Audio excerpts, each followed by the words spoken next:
Thank you, Praveen ji.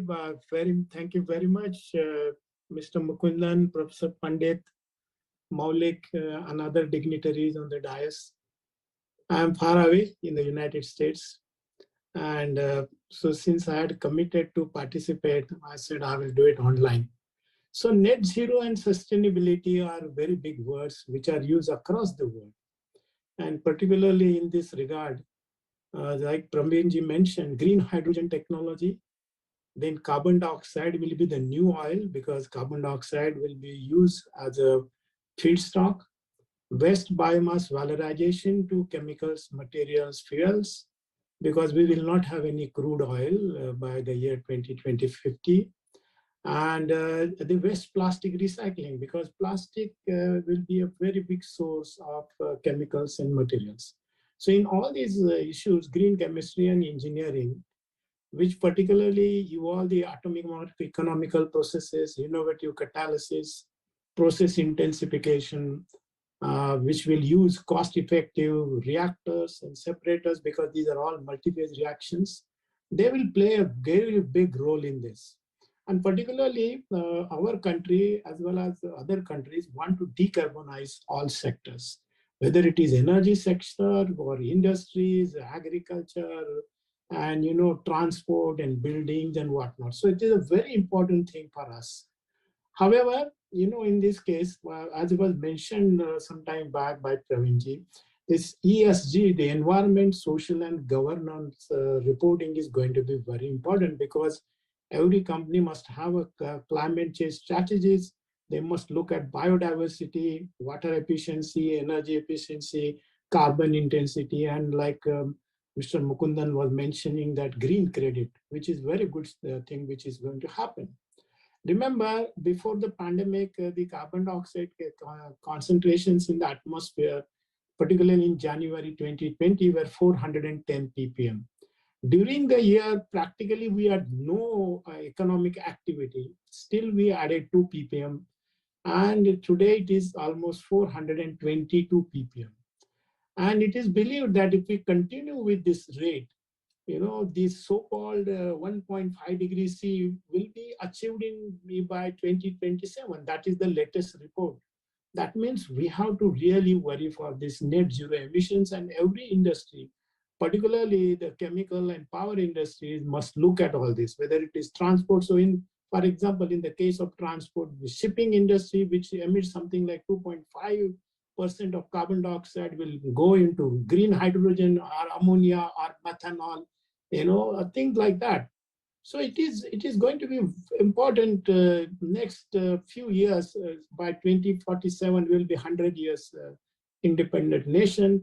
And so I believe that India will be a leading exporter of green energy.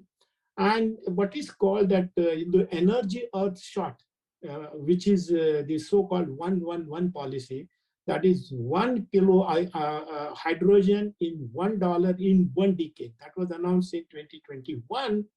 And so it is very important because most of the countries are talking about electrolyzers. Okay, and right now the cost of hydrogen by electrolysis is not less than $7 to $8. Even in the case of United States, where right now I am, they have a policy where they are giving $3 credit per kilo of hydrogen if anybody makes green hydrogen. And you know that countries like Germany and others, particularly Nordic countries, have this great boost for hydrogen and ammonia. So that is going to be a very big industry. Why we have these greenhouse gas emissions? Because of the problem of carbon, because we should not be having any carbon in our fuel mix. What it means, all our energy should come from non-carbon resources, whether it is solar energy, wind energy, geothermal, nuclear, name it. All those things will be like that. So what happens to our, chemical and allied industry about which we are talking? Remember, it is said that by 2050, we will have something like 73% of our energy will come from renewables. And in that, about 24% will be green hydrogen and blue hydrogen. And so if we want to achieve that, remember, we have too much of carbon dioxide going into the atmosphere. something like 40 gigatons of carbon dioxide was emitted in 2022. And we have to bring it down to less than 10 gigatons per year. Only then we will be able to maintain that 1.5 degree C target, which everybody agreed in the Paris Agreement. So in this case, what is going to happen? Our resources are getting depleted. That means material recycling, zero waste society, and sustainability, these will have to be practiced. And there is a tremendous scope for chemical industry and the allied industry. Remember, solar energy was introduced about 22 years ago. Now all these solar panels have exhausted their life. So is the case with wind turbines.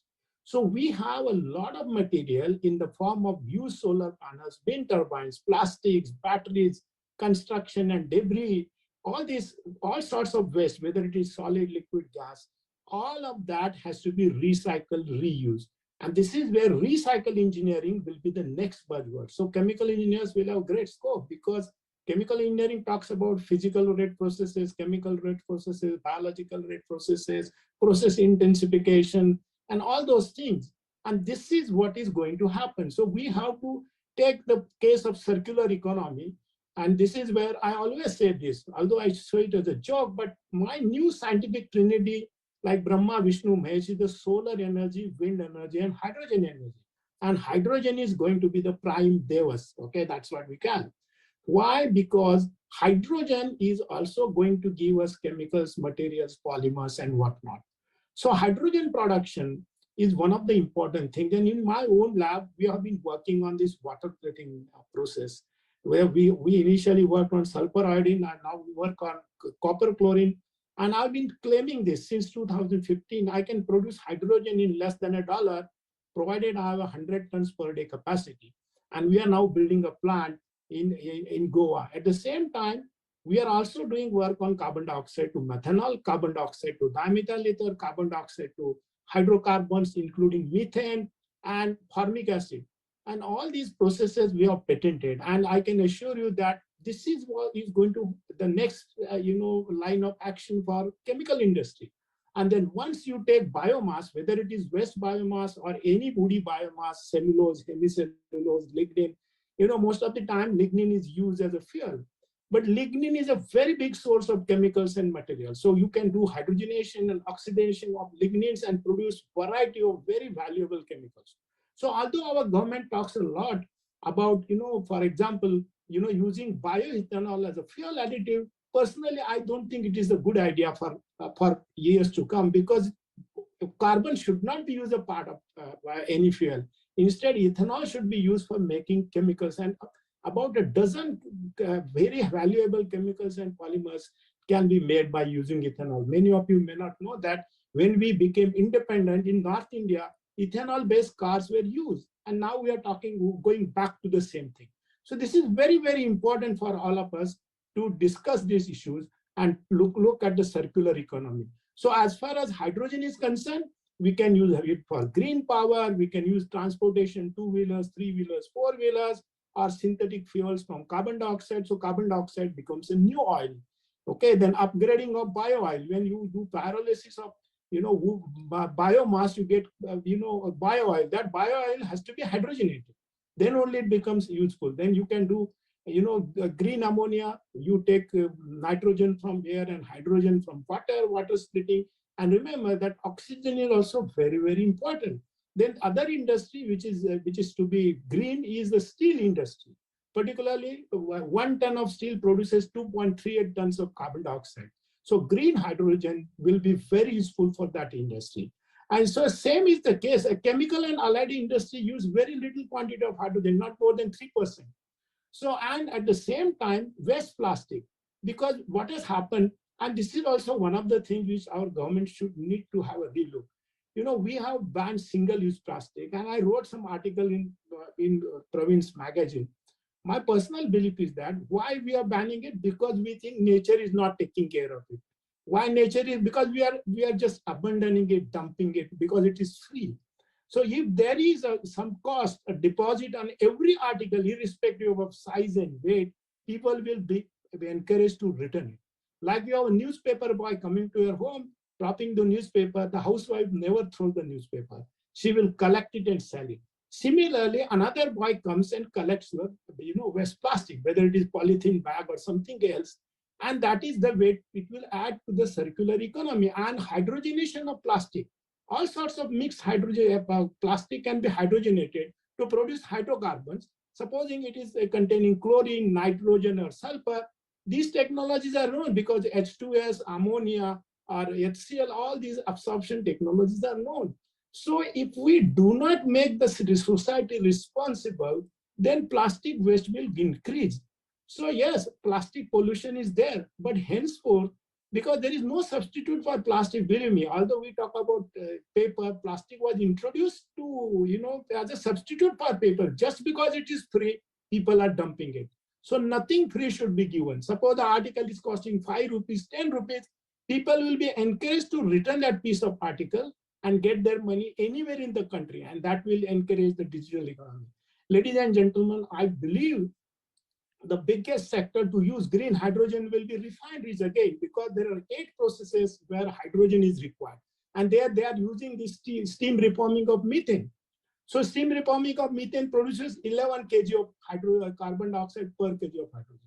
Coal produces 19 tons. So what it means that we have to decarbonize this economy, the public, this sector, and only then we'll be able to contribute to India's ambition of becoming, third powerful, economically powerful country by next 30 years. In fact, our minister, Honorable Piyush Goyal, said we will be, 30 trillion economy by 2050.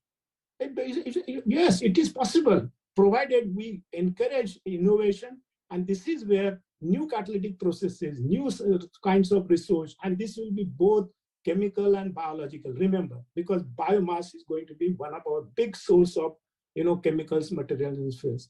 Ladies and gentlemen, I think, I would have loved to be there in India, but since I'm abroad, Pravinji called me and he said, I should talk to you. And I said, yes, certainly I will do that. Thank you very much for giving this opportunity. And I wish the conference a great success. Thank you.